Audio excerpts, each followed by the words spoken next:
Saya ingin memastikan satu hal. Sebenarnya kita ini hanya saluran saja ya. Maksudnya, yang benar-benar bekerja dan menggerakkan semua kebaikan itu sebenarnya sang sumber yang tanpa batas. Pertanyaan yang sangat mendasar.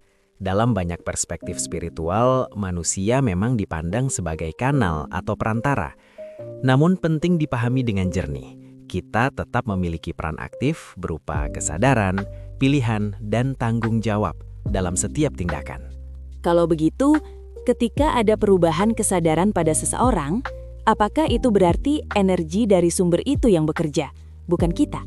Bisa dipahami seperti itu dalam bahasa spiritual, tetapi secara praktis yang terjadi adalah kombinasi antara kesiapan mental seseorang, proses belajar dan refleksi, serta keterbukaan batin.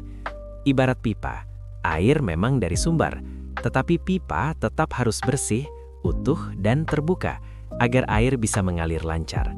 Kenapa ada orang yang begitu yakin lalu cepat mengalami perubahan, sementara yang lain seperti mentok?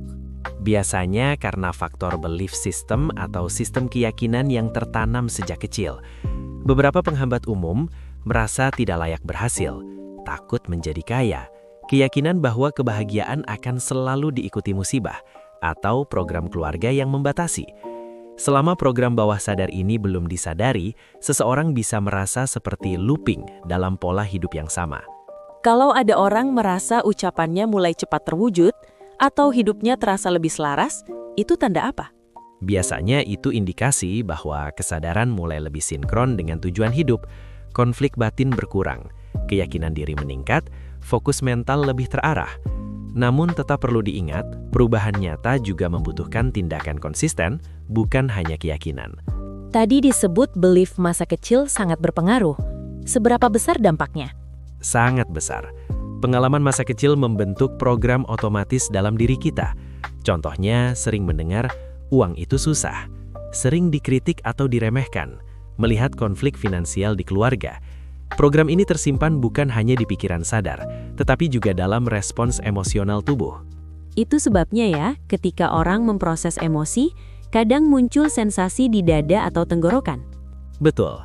Secara fisiko-fisiologis, emosi berkaitan erat dengan sistem saraf dan respons tubuh. Ketika seseorang mulai menyadari, menerima, dan memproses emosinya, sering muncul sensasi seperti dada terasa berat, tenggorokan mengganjal, kepala tegang, atau mual ringan. Ini bagian dari proses regulasi emosi yang wajar. Kalau seseorang merasa hidupnya muter di situ-situ saja, cemas, takut, gagal berulang, apa langkah paling realistis? Ada beberapa langkah praktis. Sadari pola berulang dalam hidup. Identifikasi keyakinan pembatas. Latih regulasi emosi, bukan menekan emosi. Ambil tindakan kecil yang konsisten. Bangun lingkungan yang suportif. Perubahan biasanya bertahap, bukan instan. Jadi kesimpulannya, kita memang bisa menjadi kanal kebaikan, tetapi tetap perlu kesadaran dan kerja batin. Tepat sekali. Jika diibaratkan, sumber adalah energi air, manusia adalah pipa, kesadaran adalah katupnya. Semakin bersih pipa dan semakin terbuka katupnya, semakin lancar aliran kebaikan dalam hidup seseorang. Semoga ini bisa menjadi pengingat bagi siapapun yang sedang merasa buntu. Yang penting, jangan merasa sendirian dalam proses bertumbuh.